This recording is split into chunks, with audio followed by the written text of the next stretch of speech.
about ourselves most of the There's time. not been awareness created about it. I mean, they tell us what language day, what, you know, Yes. World Water Day, Yes. but we've never heard about World Toilet Day. Thank you very This is much. the first. That's why I should thank NTA for giving us this opportunity to be able to talk to Nigerians and to educate Nigerians and to create the awareness that toilet is as important as the food that you eat. Because if you eat food and you don't pass it out, you're going to be in trouble. In fact, you may die after 3 days if you don't, if you can't pass waste and you are pressed to do it. And if people are pressed, naturally they will find a place to do it. So you did mention that 108 million Nigerians don't have a safe place to go to toilet. That's 2 out of every 3 persons in Nigeria. So if you have a father and a mother and a child, 2 of them don't have a toilet. Let's take that as a microcosm of Nigeria. Okay. And what do? People have to use the toilet. They have to, mind my language, pass their waste. So what do? They go to the riverside, they go to the farms, they go to the backyard, they do it in the school field. Coming from my house in Akpo and trying to get to my office just close to the National Stadium in Abuja, I look to my left and I see men queuing on the edges of beautiful Abuja planted, beautified streets, using the toilet because they are pressed. Using a beautifully landscaped gardens as toilets in Abuja. It's actually we must hear this. Our federal capital. So imagine what happens in our slums and low-income areas.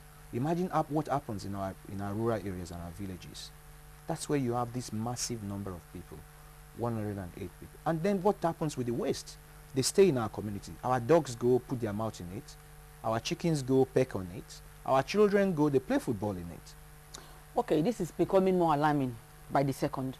What is the way forward? How do we address the situation? How do we face this challenge head on? I think the thing we need to identify is that what do we lose from this? We lose money. We lose about 5% of our GDP because we don't have a safe place to go to the toilet and clean water to drink. We lose children, like we did mention, about 600 children every day in Nigeria. Nigeria is the second largest country for children to die from diarrhea caused by not washing their hands. So one thing we must do as families, as individuals, mothers must learn to wash their hands when they are preparing food. Everybody must learn to wash their hands when they are eating their food. After going to the toilet and you come back, wash your hands with soap and water. Not everybody Besides can that, afford soap. well, you can use ash. Good. Ash is a good alternative. Use ash to rub your hand properly, and then you wash it with water. Okay. Okay. So that's for the home.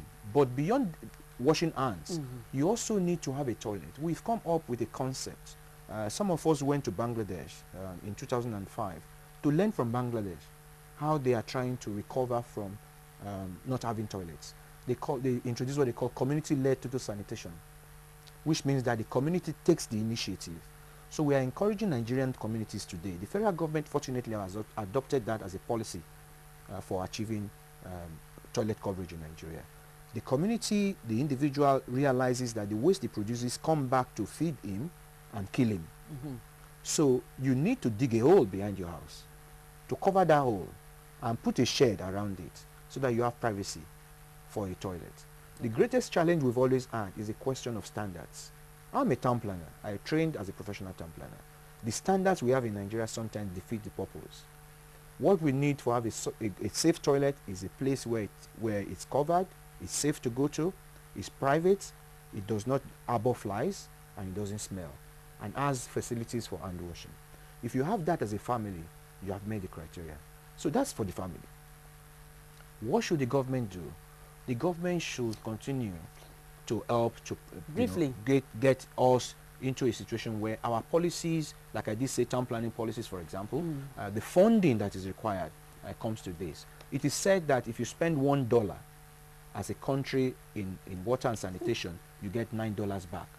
All right, thank you very much, Mr. Timeyin Uwejamumere, acting country rep, WaterAid, for coming to talk to us about the need for a better sanitation habits, and of course ensuring that Nigerians are more hygienic in nature. Thank you so much and wish you the very best. Thank you very much, Bariki. All right, yes. So you are still with us on EM Express here in Abuja. Don't go anywhere. We'll take a quick break and be right back. There's so much more for you to know. about this morning on EM Express.